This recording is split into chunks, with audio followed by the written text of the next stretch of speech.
আমি জান্নাতের লোক, আমি কামাই করে খাওয়াই। কিসের জন্য?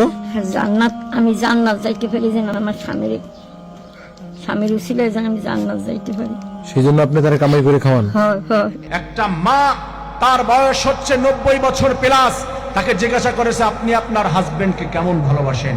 হাজবেন্ডের পায়ের উপরে একটা চুমু খেয়ে বলতেছে এটাই তো আমার জান্নাত, এটাই তো আমার জাহান্নাম, আমি একে জান্নাত মনে করি। ওই 90 বছরের মহিলা হাজবেন্ডকে ইনকাম করে খাওয়ায়, বলে যে আমার মা বাবা তার হাতে তুলে দিয়েছে, সেই আমার জান্নাত। আল্লাহু আকবার বলবেন না? আল্লাহু আকবার। 90 বছরের মহিলা বলছে এ আমার জান্নাত, আমার হাজবেন্ড তার পায়ের নিচে আমার জান্নাত আল্লাহ রেখে দিয়েছে।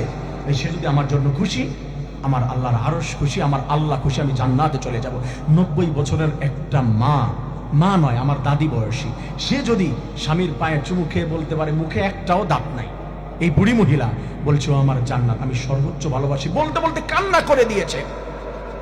এমন করে আমার মায়েরা যদি হতে পারে, স্বামীর পায়ে চুমু খেতে পারে, স্বামীর পায়ের নিচে যেতে পারে, স্বামী যা বলেছে তাই শুনতে পারে, আল্লাহি আপনার জিন্দগিতে আপনার যদি আমলটুকু থাকে আর আপনার হাজবেন্ড যদি বলে আমি তার জন্য খুশি, যেমন হযরত খাদিজাতুল কুবরা বিদায় নিলেন, রাসূল কবরের পাশে এসে বললেন ইয়া রাব্বাল আলামিন, আমি খাদিজার প্রতি সন্তুষ্ট, আল্লাহ আপনি আমার খাদিজাকে ক্ষমা করে দিলেন।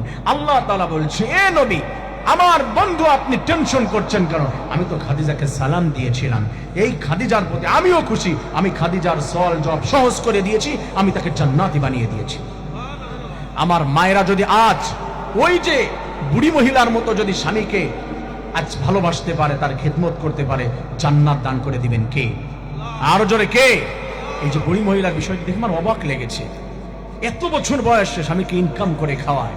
আজ আমার প্রিয় মায়েরা, প্রিয় বোনেরা, আপনি মনে করছেন আমার বংশমর্যাদার কম নাই, আমি এই বংশের মেয়ে, আমি সিলোডি ফুরি, আমি সিলেটের মেয়ে, আমার বংশমর্যাদার কম নাই, টাকা পয়সার কম নাই, শিক্ষা দীক্ষা কম নাই, ওকে আমি কিসের জন্য এত সম্মান করব? মনে রাখবেন, আপনার বাবার পায়ের নিচে জান্নাত এমন কথা বলা হয় নাই, হাজবেন্ডের পায়ের নিচে জান্নাত, সে খুশি, আল্লাহ খুশি, জান্নাত দান করে দিবে। সুবহানাল্লাহ। আমার মা বোনদেরকে স্বামীর খেদমত করা তৌফিক দান করেন, আমিন। আর জোরে পড়ে আমিন। এদের জন্য দোয়া করেছেন, জন্য মন খারাপ করেছেন, মন খারাপ করেছেন।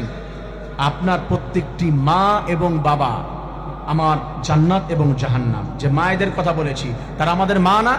কথা বলে না, তারা আমাদের মা না? আল্লাহ তাআলা তাদেরকে জান্নাতি বানিয়ে দিন, আমিন। 4 নম্বর হচ্ছে লজ্জা স্থানের হেফাজত। কোন মা বোন যদি লজ্জা স্থানের হেফাজত করতে পারে, ওয়াকারনা ফি বুয়ুতিকুন্না ওয়ালা তাবাররাজনা তাবাররুজাল জাহিলিয়াতিল উলা, সেই জাহিলি যুগের মেয়েদের মতো চলাফেরা করবে না, স্বামীর আনুগত্য করবে, ওই যে এক্সাম্পল দিলাম ওই বুড়ি মহিলার মতো এমন করে ভালোবাসতে পারবে।